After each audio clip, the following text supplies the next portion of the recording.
ಮಾಜಿ ಮುಖ್ಯಮಂತ್ರಿ ಎಸ್.ಎಂ. ಕೃಷ್ಣ ವಯೋಸಹಜ ಕಾಯಿಲೆಯಿಂದ ವಿಧಿವಶರಾಗಿದ್ದು, ಕನ್ನಡ ಸೇನೆ ಕಾರ್ಯಕರ್ತರು ನಗರದ ಹುಲಿಕೆರೆ ದೇವೇಗೌಡ ವೃತ್ತದಲ್ಲಿ ಶ್ರದ್ಧಾಂಜಲಿ ಅರ್ಪಿಸಿದರು. ಇದೇ ವೇಳೆ ಮಾತನಾಡಿದ ಕನ್ನಡ ಸೇನೆ ಜಿಲ್ಲಾಧ್ಯಕ್ಷ ಪಿ.ಸಿ. ರಾಜೇಗೌಡ, ನಾಡು ಕಂಡ ಅತ್ಯುತ್ತಮ ವ್ಯಕ್ತಿ, ಅಜಾತ ಶತ್ರು ಎಸ್.ಎಂ. ಕೃಷ್ಣರವರ ಕೊಡುಗೆ ಅಪಾರ. ಬೆಂಗಳೂರು ಮಹಾನಗರವನ್ನು ಸಿಲಿಕಾನ್ ಸಿಟಿ ಮಾಡುವಲ್ಲಿ ಎಸ್.ಎಂ. ಕೃಷ್ಣರವರ ಪಾತ್ರ ಅವಿಸ್ಮರಣೀಯ.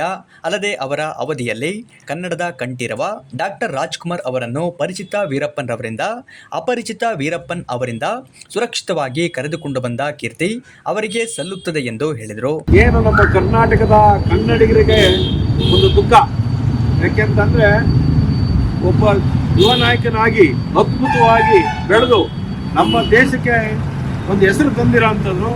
ಅದರಾಗೂ ಮಾನ್ಯ ಇವತ್ತು ದಿವಂಗತ ಎಸ್.ಎಂ. ಕೃಷ್ಣ ಮುಖ್ಯಮಂತ್ರಿಗಳು ಏನಂದರೆ ಅವ್ರ ಕಾಲದಲ್ಲಿ ಆಗಲೇ ಎಲ್ಲ ಹಿರಿಯರು ಮಾತಾಡಿದಂತೆ ಒಂದು ನಿಷ್ಠಾವಂತವಾಗಿ ಅಧಿಕಾರ ವಹಿಸಿದ್ದಾರೆ. ಇವತ್ತಾಗಲೇ ನಾವು ನೋಡ್ತೀವಿ, ಕಚ್ಚಾಡ್ತೀವಿ, ಅವ್ರು ಇವನಿಗೆ ಬೈಯೋದು, ಇವ್ರು ಅವ್ರಿಗೆ ಬೈಯೋದು. ಇವ್ರ ಕಾಲದಲ್ಲಿ ಆ ರೀತಿ ಬೈದಲೇ ಡಾಕ್ಟರ್ ರಾಜ್ಕುಮಾರ್ ಆಗಿರ್ಬೋದು, ಬರಗಾಲ ಆಗಿರ್ಬೋದು, ಇಂಥವನ್ನೆಲ್ಲ ನಿಭಾಯಿಸ್ಕೊಂಡು ಪ್ರತಿ ರೈತರಿಂದಲೂ ಅನುಕೂಲ ಮಾಡಿಕೊಟ್ಟು ಇವತ್ತೇನು ಸಾಲ ಮಕ್ಕಳಿಗೆ ಬಿಸಿ ಹುಟ್ಟಿಸ್ತಾ ಇರ್ಬೋದು, ಅಂಥ ಒಂದು ವ್ಯಕ್ತಿತ್ವವಾಗಿ ಕರ್ನಾಟಕ ಸಮೃದ್ಧವಾಗಿ ಬೆಳೆಸ್ಕೊಂಡು ಈ ಕರ್ನಾಟಕವನ್ನು ಅದೇ ರೀತಿ ಒಂದು ಕಪ್ಪು ಚುಕ್ಕಿ ಇಲ್ಲದಂಗೆ ಅವ್ರ ಅಧಿಕಾರದಲ್ಲಿದ್ದಂಥ ಭ್ರಷ್ಟಾಚಾರ ಮುಕ್ತವಾಗಿ ಎದುರಾಗಿರೋಂಥ ಇದ್ದರೆ ಎಸ್.ಎಂ. ಕೃಷ್ಣ ಅವರು. ಇವತ್ತು ಈ ಒಂದು ಶ್ರದ್ಧಾಂಜಲಿ ಕಾರ್ಯಕ್ರಮ ಯಾಕೆಂತಂದರೆ ಇಡೀ ಕನ್ನಡಿಗರಿಗೆ ಕತ್ತಲ ವಾತಾವರಣ ಆಗಿದೆ.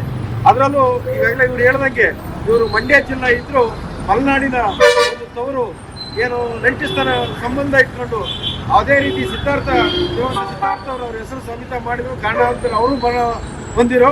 ಆದರೆ ಇವತ್ತಾಗಲೇ ನಾವು ನೋಡ್ತಾ ಇದ್ವಿ, ಏನೇ ವೈರಿಗಳು ಕಚ್ಚಾಡ್ತಾ ಇದ್ರು, ಇವತ್ತು ಯಾರು ನಮ್ಮ ಮಲ್ಲಿಕಾರ್ಜುನ ಸಾಹೇಬರು ಕಾಂಗ್ರೆಸ್ ಅಧ್ಯಕ್ಷರಾಗಿರೋಂಥವ್ರು ಇವತ್ತು ಒಬ್ಬರು ಎಸ್.ಎಂ. ಕೃಷ್ಣ ಅವರು ತೀರೋದ ನಮ್ಮದಲ್ಲಿ ಕಣ್ಣಲ್ಲಿ ನೀರು ಹಾಕ್ತಾರೆ ಅಂದರೆ ನೋಡಿ ಎಲ್ಲಿಗೆ ಸಂಬಂಧ ಇದೆ ಅಂತೇಳಿ. ಜಾತಿ ಮತ ಇಲ್ಲದಲೇ ನಮ್ಮಲ್ಲಿ ಒಡನಾಟ ಇಟ್ಕೊಂಡಂಥ ಒಬ್ಬ ಈ ಕಾಯ್ದೆಲ್ಲ ವಯಸ್ಸಾದಾಗ ಎಲ್ಲ ತೀರೋದು. ಆದರೆ ಆ ಸಂಬಂಧ ಅನ್ನೋದೊಂದು ಎಲ್ಲ ಇದ್ರು ಕಾಂಗ್ರೆಸ್ಸಿಂದ ಬಿಜೆಪಿ ಹೋಗಿರ್ಬೋದು, ಎಲ್ಲೇ ಇರಲಿ. ಇವತ್ತು ಡಿ ಕೆ ಶಿವಕುಮಾರ್ ಅವರು ಹೇಳ್ತಾರೆ, ನಾನು ಅವ್ರ ಜೊತೆ ಬೆಳೆದು ನಮ್ಮನ್ನು ಸಾಕಿರ ಅಂತ. ಈ ರೀತಿ ಒಬ್ಬ ಯಾರೇ ಒಂದು ಕೆಲಸ ಮಾಡಿದಂಥ ಸಂದರ್ಭದಲ್ಲಿ ಅವ್ರು ನಿಜವಾಗ್ಲೂ ನೆನ್ಪಿಟ್ಕೊಂಡು ಮುಂದಿನಿಂದಲೇ ಅವ್ರು ಏನಾರು ಆದಾಗ ಅದಕ್ಕೆ ಬಂದು ಅವ್ರ ಜೊತೆ ಸದ್ಯ ಏನು ಸಂಸ್ಕಾರಕ್ಕೆ ಬಂದಿರ್ತಾರೆ ಅಂದರೆ ಇದೆಲ್ಲ ನಾವು ಮಾನವ ಕುಲ ಅರ್ಥ ಮಾಡ್ಕೊಬೇಕು. ನಮ್ಮ ಕರ್ನಾಟಕದ ಬಗ್ಗೆ ಭಾರಿ ಚಿಂತೆ ಮಾಡ್ತಾ ಇದ್ರು.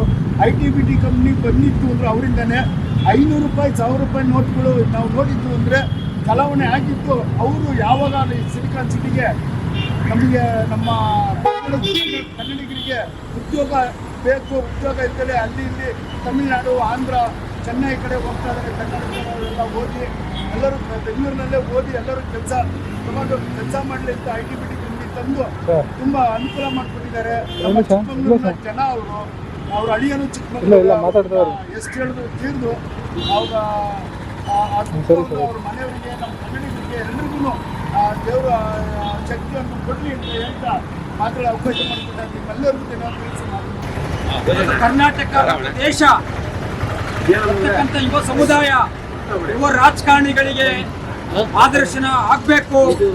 ಆ ನಿಟ್ಟಿನಲ್ಲಿ ನಾವೆಲ್ಲರೂ ಕೂಡ ಇವತ್ತು ಎಸ್.ಎಂ. ಕೃಷ್ಣ ಅವರನ್ನ ಕಳ್ಕೊಂಡು ಕರ್ನಾಟಕ ರಾಜ್ಯ, ಈ ಜಿಲ್ಲೆ ಇವತ್ತು ದಿವಂಗತ ಸಿದ್ಧಾರ್ಥ ಅವರವರು ಮಾವ ಎಸ್.ಎಂ. ಕೃಷ್ಣ ಅವರವರಿಗೆ ಚಿಕ್ಕಮಗಳೂರು ಜಿಲ್ಲೆ ಕೂಡ ನಿಕಟವಾದ ನಂಟಿದೆ. ಆ ಒಂದು ನೆನಪಿನಲ್ಲಿ ಆ ಒಂದು ವಿಚಾರಗಳನ್ನು ತಗೊಂಡು ನಾವೆಲ್ಲ ಇವತ್ತು ಹೋರಾಟಗಾರರು, ಯುವ ರಾಜಕಾರಣಿಗಳು ಎಲ್ಲ ಪಕ್ಷಾತೀತವಾಗಿ ಅವರ ಆದರ್ಶಗಳನ್ನ ಪಾಲಿಸೋದ್ರ ಮೂಲಕ ಕರ್ನಾಟಕ ರಾಜ್ಯವನ್ನ ಕಟ್ತಕ್ಕಂಥ ಕೆಲಸವನ್ನು ನಾವೆಲ್ಲ ಹೋರಾಟಗಾರರು ಮಾಡ್ಬೇಕಂತ ಹೇಳ್ತಾ, ವ್ಯಕ್ತಿಯ ವ್ಯಕ್ತಿತ್ವ ಏನು ಅಂತೇಳಿ ಒಂದು ನಿರ್ಜೀವಿ ವಸ್ತು ಆಗಿರ್ತಕ್ಕಂಥ ಒಂದು ಮನಸ್ಸಿನವರಿಗೆ ಬೆಳಿಗ್ಗೆ ಇಲ್ಲ ಅಂತಂದರೆ ನಮ್ಗೆ ಎಷ್ಟು ತಡವಡಿಸ್ತೀವಿ ಅಂತಂದರೆ ಅದು ತುಂಬಲಾರ್ದ ನೋವು ನಮಗೆ ಗೊತ್ತಾಗುತ್ತೆ, ಅವರವರಿಗೆ ಕಷ್ಟಪಟ್ಟವರಿಗೆ ಗೊತ್ತು. ಹಾಗೆಯೇ ಒಬ್ಬ ಇವತ್ತಿನ ದಿನ ನಮಗೆ ಒಂದು ಕೊಂಡಿ ಕಳಿಸೋದಂಗಾಗಿದೆ, ನಮ್ಮೆಲ್ಲರ ಆಸ್ತಿ ಇವತ್ತಿನ ದಿನ ಕಳಿಸೋದಂಗೆ ಆಗಿದೆ. ಯಾಕೆ ಅಂತ ಹೇಳಿದ್ರೆ ಎಸ್.ಎಂ. ಕೃಷ್ಣವರು ದೀನ ದಲಿತರ ಏಳಿಗೆಗೋಸ್ಕರ ತನ್ನ ಇಡೀ ಕನ್ನಡದ ಜನತೆಗೋಸ್ಕರ, ಇಡೀ ನಮ್ಮ ದೇಶದ ಜನತೆಗೆಲ್ಲರಿಗೋಸ್ಕರ ತನ್ನ ಜೀವನವನ್ನೇ 47ರಿಂದ 57 ವರ್ಷ ತನಕ ತನ್ನ ಜೀವನವನ್ನೇ ಮುಡುಪಾಗಿದ್ದಾರೆ. 57 ವರ್ಷ ತನಕ ಬೆರಳೆಣಿಕೆಯಷ್ಟು ಜನ ಇರ್ಬೋದು ಅನ್ಸುತ್ತೆ ನಮ್ಮ ಕರ್ನಾಟಕ ರಾಜ್ಯದಲ್ಲಿ. ಆದರೆ ಎಸ್ ಎಂ ಕೃಷ್ಣವರು ಒಂದು ಕೊಡಬಾರ್ದಂಥ ಒಂದು ಕಷ್ಟ ಹೆಚ್ಚು ನನಗನ್ಸೋದು ಮುಖ್ಯಮಂತ್ರಿ ಆಗಿದ್ದ ಟೈಮಲ್ಲಿ ಅವರ ದುರದೃಷ್ಟವಶಾತ್ ಅದೇ ಟೈಮಲ್ಲಿ ಬರಗಾಲ ಪರಿಸ್ಥಿತಿ ಬಂತು. ಬರಗಾಲ ಪರಿಸ್ಥಿತಿ ಬಂದಾಗ ಏನು ಮಾಡಿದ್ರು ಅಂತ ಹೇಳಿದ್ರೆ ಒಂದು ಚಾಣಾಕ್ಷತನದಿಂದ ಲೈವನ್ನು ಒಂದು ಲಾಟ್ರಿ ಮಾಡಿದ್ರು. ನಮಗೆಲ್ಲ ಗೊತ್ತಿರ್ತಕ್ಕಂಥದ್ದು ಇರ್ಬೋದು. ಲಾಟ್ರಿ ಟಿಕೆಟ್ ಮಾಡಬೇಕಂತದ್ದು ಇಡೀ ರಾಜ್ಯದಲ್ಲೇ ₹2 ಹಿಡಿದು ₹1 ಎಲ್ಲ ಸಂಗ್ರಹ ಮಾಡಿ ಅವತ್ತು ಆರ್ಥಿಕ ಸಮಸ್ಯೆಯನ್ನು ನಿಭಾಯಿಸಿದಂಥ ಮನುಷ್ಯ. ಈ ಸಂದರ್ಭದಲ್ಲಿ ಕನ್ನಡ ಸೇನೆ ಆಟೋ ಘಟಕದ ಅಧ್ಯಕ್ಷ ಜಯಪ್ರಕಾಶ್, ವಕ್ತಾರ ಹುಣಸೆಮಕ್ಕಿ ಲಕ್ಷ್ಮಣ್, ಮುಖಂಡರಾದ ಅನ್ವರ್, ಕಳವಾಸೆ ರವಿ, ದೇವಿ ಪ್ರಸಾದ್, ರಮೇಶ್ ಮತ್ತಿತರರು ಹಾಜರಿದ್ದರು.